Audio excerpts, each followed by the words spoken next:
ಇಲ್ಲಿ ವಿಶೇಷತೆ ಒಂದು ಇದು ಏನು ಅಂದರೆ ಹೊಯ್ಸಳ ದೇವಸ್ಥಾನ ನೋಡೋದೇ ಮೊದಲು ಒಂದು ಪುರಾತನ ಹೊಯ್ಸಳ ಅಂದರೆ ಪುರಾತನ ಅದು ಒಂದು. ಆಮೇಲೆ ಪೂಜಾ ವಿಧಿಗಳು ಭಾಳ ಚೆನ್ನಾಗಿ ಆಗುತ್ತೆ ಇಲ್ಲಿ ಪೂಜೆಗಳು, ಅದು ಎರಡನೇದು.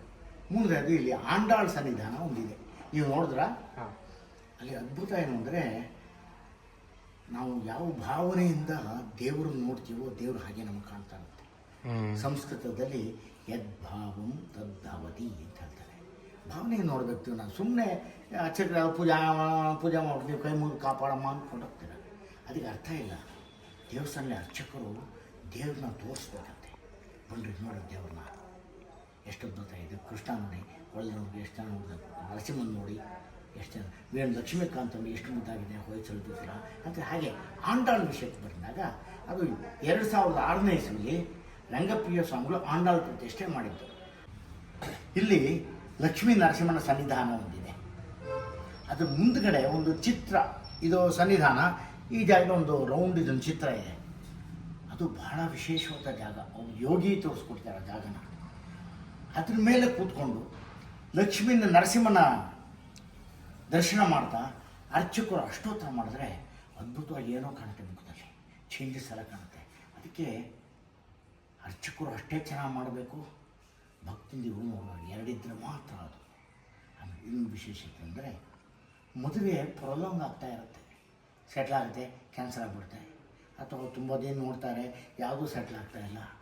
ಆಮೇಲೆ ಅಯ್ಯೋ ನಾವು ನೋಡ್ತೀವಿ ನನ್ನ ಮಗಳು ಒಪ್ಕೊಳ್ಳಿಲ್ಲ, ಇದು ಅವ್ರು ಬೇಡ ಅಂತಾಳೆ, ನಮ್ಮ ಹುಡುಗ ಆ ಸಂಬಂಧ ಬೇಡ ಅಂತಾಳೆ. ಹೀಗೆ ಏನೋ ತಂದೆ ತಾಯಿಗಳಿಗೆ ಇದು ದೊಡ್ಡ ಪ್ರಾಬ್ಲಮ್. ಇವಾಗ ಗಂಡು ಮನೇಲಿ ಮದುವೆ ಮಾಡೋದು ಅಂತ ದೊಡ್ಡ ಯಜ್ಞ ಆಗಿಬಿಟ್ಟಿದೆ ಈ ಕಾಲದಲ್ಲಿ. ಆ ಸಂದರ್ಭದಲ್ಲಿ ನಮ್ಮ ದೇವಸ್ಥಾನದಲ್ಲಿ ಒಂದು 5 ಶುಕ್ರವಾರ 51 ನಿಂಬೆಹಣ್ಣಿನ ಹಾರ 5 ಕೊಳ ಬಂದು ಹಾಲು. ಆ ಜಾಗ ಹೇಳಿದ್ನಲ್ಲ, ಅದ್ರ ಮೇಲೆ ಕೂತ್ಕೋಬೇಕು. ಅರ್ಚಕರು ಅಷ್ಟೋತ್ತರ ಮಾಡ್ತಾರೆ, ನರಸಿಂಹನ ಅರ್ಚನೆ ಮಾಡ್ತಾರೆ. ಹೀಗೆ 5 ವಾರ ಮಾಡೋದಲ್ಲಿ ಮದುವೆ ಸೆಟ್ಲ್ ಆಗುತ್ತೆ. ಅದು ಬೇಕಾಷ್ಟು ನಾನಿರೋರ್ಗೂ ಬೇಕಾಷ್ಟು ಸೆಟ್ಲ್ ಆಗ್ಬಿಟ್ಟಿದೆ. ಈಗಿನ ವಿಷಯ ನಂಗೆ ಗೊತ್ತಿಲ್ಲ, ಸೆಟ್ಲ್ ಆಗಿ ತುಂಬ ಜನ ಬಂದಿದ್ದಾರೆ. ಅನಿಲ್ ಕುಂಬ್ಳೆ ಬಂದಿದ್ದಾರೆ ರೀ, ಅನಿಲ್ ಕುಂಬ್ಳೆ ಬಂದಿದ್ದಾರೆ. ಇನ್ನು ಅದಕ್ಕಿಂತ ಬೇಕಪ್ಪ, ಅನಿಲ್ ಕುಂಬ್ಳೆ ಗೊತ್ತಾನೆ ಅವರು ಬಂದಿದ್ದಾರೆ. ಈಗ ರೀಸೆಂಟ್ ಒಂದು 2 ತಿಂಗಳ ಹಿಂದೆ ಅವ್ರ ಮಗಳು ಮದುವೆ ಆಗಿ ಬಂದಿದ್ದರು. ಅವರು ಅರ್ಚನೆ ಮಾಡ್ಕೊಂಡು ಹೋಗಿದ್ದಾರೆ. ಇನ್ನೂ ರಿಸಲ್ಟ್ ಹೇಳಿಲ್ಲ ನನಗೆ 40. ಆಮೇಲೆ ಇಲ್ಲಿ ಇದು ಒಂದು ವಿಷಯ, 5 ವಾರ ಬರೋದು ಅಂತ ಒಂದು ವಿಷಯ. ಈಗ ನೀವು ಮೈಸೂರು ನಂಜನಗೂಡು ಇದ್ದರೆ 5 ವಾರ ಬರ್ತೀರಾ, ಬೆಂಗಳೂರಿದ್ರೆ ಹೇಗೆ ಬರ್ತಾರೆ 5 ವಾರ? ಅದಕ್ಕೆ ಇನ್ನೊಂದು ಚೇಂಜ್ ಏನಂದರೆ ಇವತ್ತು ನೀವು ಶುರು ಮಾಡ್ತೀರಾ. ಇವತ್ತು 51 ನಿಂಬೆಹಣ್ಣು ಹಾರ ತಂದು ಅಷ್ಟು ನಿಮ್ಮ ಹೆಸರೆಲ್ಲ ಹೇಳ್ತಾರೆ, ಗೋತ್ರ ಹೇಳಿ ನಕ್ಷತ್ರ ಹಾರ ಹಾಕಿ ಅಷ್ಟೊಂದು ಮಾಡ್ತಾರೆ. ಇವತ್ತಿಂದ 48 ದಿವಸ ಇಲ್ಲಿ ದೇವಸ್ಥಾನದಲ್ಲಿ ನಿಮ್ಮ ಹೆಸರಲ್ಲಿ ಅರ್ಚನೆ ನಡೆಯುತ್ತೆ. ಸಾಯಂಕಾಲದತ್ತು ನಿಮ್ಮ ಹೆಸರು, ನಿಮ್ಮ ನಕ್ಷತ್ರ ಹೇಳಿದರೆ ಅದ್ರಲ್ಲಿ ಬರ್ಕೋತಾರೆ, ನಕ್ಷತ್ರ ಗೋತ್ರ ಹೇಳಿಬಿಡಲೆ ಅದು ಹೇಳಿ 48 ದಿವಸ ಇಲ್ಲಿ ಅರ್ಚನೆ. ನೀವು ಬರಬೇಕಾಗಿಲ್ಲ, ಒಂದು ಸಲ ಬಂದು ಗೊತ್ತಿಲ್ಲ ಸಾಕು. ಆ 48 ದಿವಸದಲ್ಲೇ ಒಳ್ಳೇದಾಗುತ್ತೆ ಅಂತ ಒಂದು ನಂಬಿಕೆ. ಇದೆರಡು ಯಾವುದು ಅನುಕೂಲ ಅದು ಮಾಡ್ಕೋಬೋದು. ಹತ್ತಿರ ಇರೋ ಇದಕ್ಕೆ ಎಷ್ಟು ಮೈಸೂರಿನೂ ಬರ್ತಾರೆ, 5 ವಾರನೂ ಬರ್ತಾರೆ ಹೌದಾ? ಹಾಂ, ಹತ್ತಿರ ಇರೋರು ಬರ್ಬೋದು, ಬಟ್ ದೂರ ಇರೋರು ಕಷ್ಟ ಆಗ್ಬಿಡುತ್ತೆ. ಯಾವುದೋ ಟೈಮು ಎಲ್ಲ ಟೈಮಿಂಗ್ಸ್ ನೋಡ್ಬಿಟ್ಟಿದ್ದಾರೆ. ಈಗ 11ರಿಂದ 1:15 ಅಂತ ಹೇಳಿದ್ದಾರೆ. ಅಷ್ಟೊತ್ತಿಗೆ ಬಸ್ ಸಿಗುತ್ತೋ ಇಲ್ವೋ, ಹಿಂಗೆ ಬರ್ತೀರಾ? ತಿರ್ಗಿ 5ರಿಂದ 7:30 ಈಗ ಟೈಮಿಂಗ್ಸು. ಹಾಗಾಗಿ ಎಷ್ಟೋ ದಿನ ಮಿಸ್ ಆಗ್ಬಿಡುತ್ತೆ. ಅದನ್ನೇ ಈ 48 ಡೇಸ್ ಅನುಕೂಲ, ಒಂದು ಸಲ ಮಾಡಿ ಹೋದ್ಮೇಲೆ ಆಗುತ್ತೆ. ಮುಗಿದ ಮೇಲೆ ಯಾವತ್ತೋ ಒಂದೇ ನಮ್ಮನ್ನು ಸೇವೆ ಮಾಡ್ಕೊಂಡ್ಬಿಟ್ರೆ ಖಂಡಿತ ಒಳ್ಳೆಯದಾಗುತ್ತೆ. ಇದು ನಾನು ಅನುಭವಿಸೋದು ನೋಡಿ. ಈಗ ನೀವು ರಾಜ ಕಥೆಯಲ್ಲಿ ಏನು ಹೇಳಿದೆ, ರಾಜನಿಗೆ ಹೆಣ್ಮಕ್ಳು ಅಳಿಯಂದ್ರು 32 ಜನರು ಕಾಣ್ತಾರೆ ಅಂತ ಹೇಳ್ದೆ ಅಲ್ವಾ?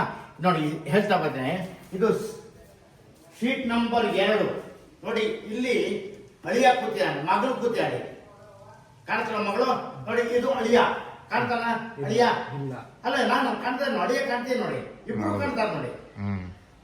ಕರೆಕ್ಟ್, ನಾನು ಹೂ ಅನ್ಬೇಕು. ಹೌದು ನೋಡಿ, ಇದು ಮಗಳು, ಇದು ಅಳಿಯ, ಕಾಣ್ತಾರೆ ಇಬ್ರು ನೋಡಿ.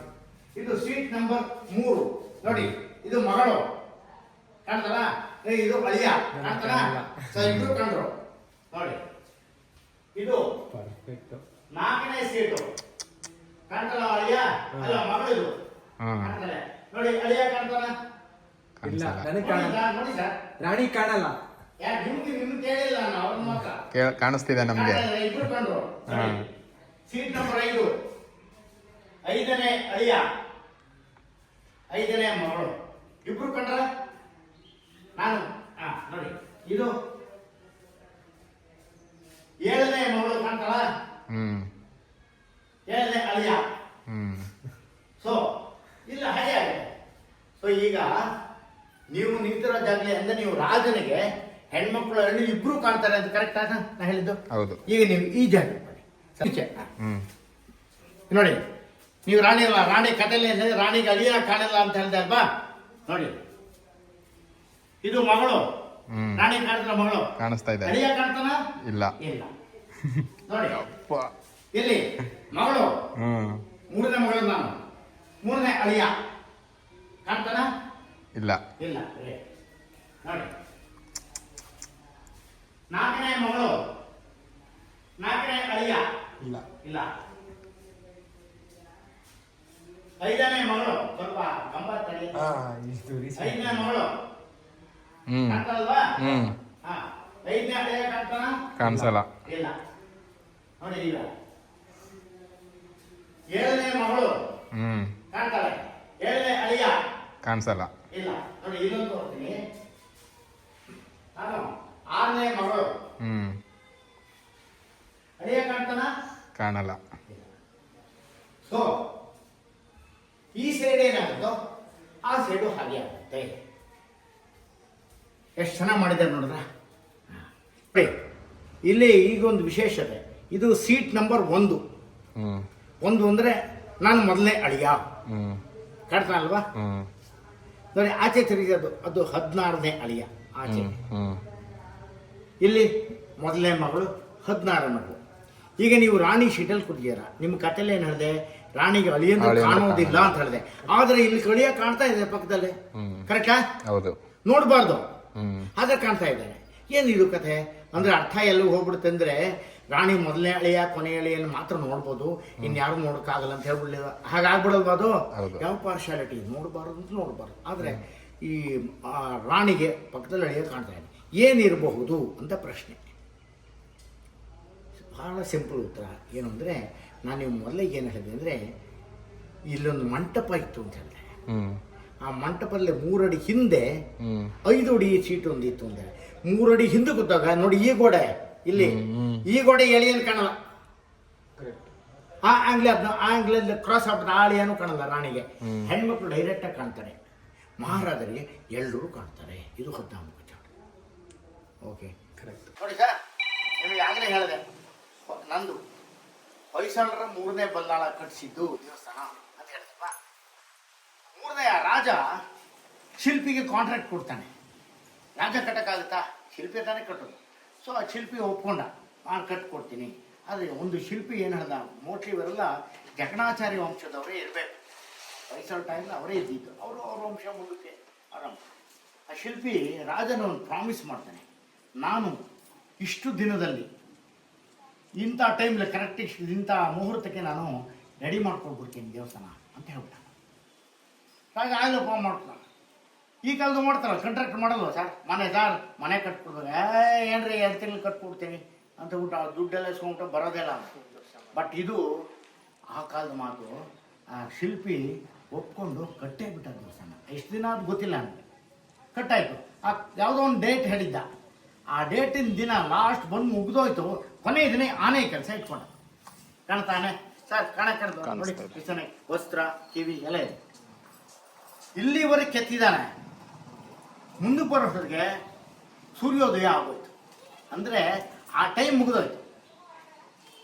ಈ ಸ್ಟಾಪ್ ದಿ ವರ್ಕ್, ಕೆಲಸ ನಿಲ್ಲಿಸ್ಬಿಟ್ಟ. ಈಚೆ ಬನ್ನಿ ಈಗ ಸರ್, ಬನ್ನಿ ಸರ್. ನೋಡಿ ಆನೆ ಕಾಣ್ತಾ ಯಾರು? ನೋಡಿ ಸ್ಕೆಚ್ ಎಲ್ಲ ಮಾಡಿಬಿಟ್ಟೆ, ರಫ್ ಆಗಿ ಫಿನಿಶ್ ಮಾಡಲಿಲ್ಲ, ಟೈಮ್ ಆಗೋಯ್ತು, ನಿಲ್ಲಿಸ್ಬಿಟ್ಟ. ಸೊ ಹಾಗಾಗಿ ಆ ಕೆಲಸ ಹಾಗೆ ನಿಂತು ಹೋಯ್ತು ಅಂತ ಕತೆ. ಇದರಲ್ಲಿ ಕಾಕ್ ಆ್ಯಂಡ್ ಬುಲ್ ಸ್ಟೋರಿ ಅಂತಾರಲ್ಲ, ಯಾರೋ ಆ ಥರ ಕತೆ ಅಲ್ಲ ಇದು. ಕಂಡ್ರೋ ಕತೆ ಕಾಣುತ್ತಲ್ಲ ನಿಮಗೆ. ಅಲ್ಲಿ ಎಷ್ಟು ಚೆನ್ನಾಗಿದೆ, ಇಲ್ಲಿ ಕಾಣೋದಲ್ವ. ಆದರೆ ಅರ್ಥ ಅಷ್ಟು ಎಷ್ಟು ನಿಲ್ಲಿಸ್ಬಿಟ್ಟ ದೇವಸ್ಥಾನ ಅಂತ ಈ ಆನೆ ಕತೆ. ಓಕೆನಾ?